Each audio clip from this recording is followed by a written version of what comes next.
નમસ્કાર, આપ જોઈ રહ્યા છો સ્પાર્ક ટુ ન્યૂઝ। ડભોઈમાં સ્વાસ્થ્ય સેતુ ચેરિટેબલ ટ્રસ્ટ દ્વારા એક રક્તદાન કેમ્પનું આયોજન કરવામાં આવ્યું હતું। ડભોઈમાં સ્વાસ્થ્ય સેતુ ચેરિટેબલ ટ્રસ્ટ દ્વારા રક્તદાન ક્ષેત્રે સરાહનીય પહેલ કરવામાં આવી છે।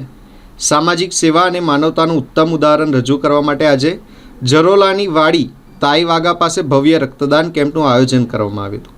આ રક્તદાન કેમ્પમાં મોટી સંખ્યામાં યુવાનો તેમજ નાગરિકોએ સ્વૈચ્છિક રીતે રક્તદાન કરીને સમાજ પ્રત્યે પોતાની જવાબદારી નિભાવી હતી। રક્તદાન દ્વારા અનેક અમૂલ્ય જીવ બચી શકે તેવો મહત્વપૂર્ણ સંદેશ પણ આ કેમ્પ મારફતે લોકોને આપવામાં આવ્યો હતો। આ અવસરે ડભોઈના ધારાસભ્ય શ્રી શૈલેષભાઈ મહેતા ખાસ ઉપસ્થિત રહ્યા હતા। રક્તદાતાઓને પ્રોત્સાહિત પણ કર્યા હતા। આયુષ બ્લડ બેંકના સહયોગથી યોજાયેલા કેમ્પમાં અંદાજે 60 જેટલા યુવાનોએ રક્તદાન કર્યું હતું।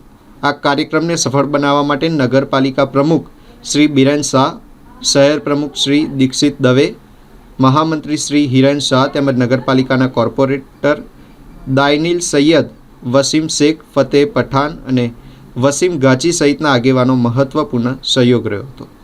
ચેરિટેબલ ટ્રસ્ટ ગર્ભાવતી નગરી દ્વારા આજે આયુષ બેંકના સહયોગથી બ્લડ ડોનેશન કેમ્પનું આયોજન કરવામાં આવ્યું છે અને આપ જોઈ શકો છો કે ગર્ભાવતી નગરીમાં બંને કોમના યુવાનો આજે અહીંયા બ્લડ ડોનેટ કરી રહ્યા છે અને મોટી સંખ્યામાં આજે અહીંયા બ્લડ ડોનેશન કરવામાં આવી રહ્યું છે।